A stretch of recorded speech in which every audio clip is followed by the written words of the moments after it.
Rachel, and this video is going to show how to troubleshoot a little bit with your ring sling. A lot of times people come to me and they say, my rings are too low, they're uncomfortably low on my body. Generally in a ring sling, most people find it comfortable at any rate, to have rings about corsage level, just below your collarbone. And if they slip lower than that, sometimes that can result in a little bit of tension or back shoulder discomfort. A lot of the weight loads on your shoulder more than kind of all around your torso. So I'm going to show a quick and easy way to fix this. So my rings are a little bit low. What I'm going to do is lift up on my baby a little bit. I'm going to take this fabric down under her bottom into like a little tube. I'm not going to bring her all the way out of this carry. Just made a little tube under her bum. And now I'm going to lift her up with one hand, and with the other I'm going to just hike this up. Hike, hike, hike.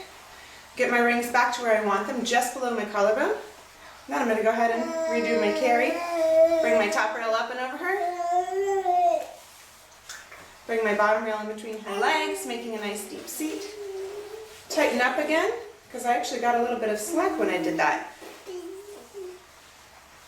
And now my rings are a lot higher on my body. That's more comfortable for me. I can feel the weight loading more in my back.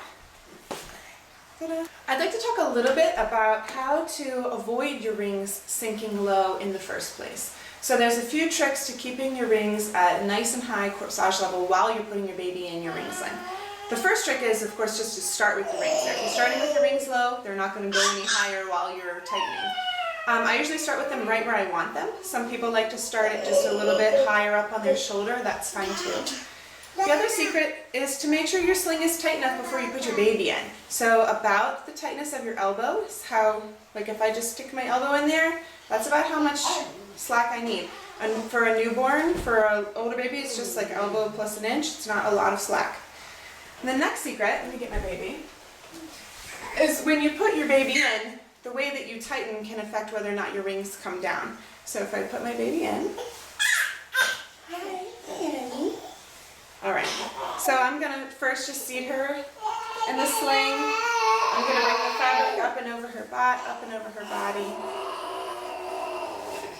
I'm going to reach under her first leg here and make a seat between us. And now, I don't have to tighten a lot actually because I had it pretty well set before I put her in here. But when I go to tighten, two things that will really help your rings not creep lower. First, find slack behind you and feed that toward the rings. That way you're not pulling your baby, you're just pulling the slack. Then I'm going to just tighten that slack. I'm not going to pull straight down. Pulling down will pull my rings down. If I pull over to the side exactly the way the fabric came through the rings, then it won't pull my rings down. It'll just pull the fabric up and through. Another thing that really helps is lifting up on your baby as you're tightening. So if I pull some more fabric, maybe this middle stripe here, I'm going to lift up on her, find the corresponding stripe, and pull it over the way it came. And then my rings aren't moving very much at all. Last thing I want to do is just spread it on my shoulder and done. So hopefully that will help.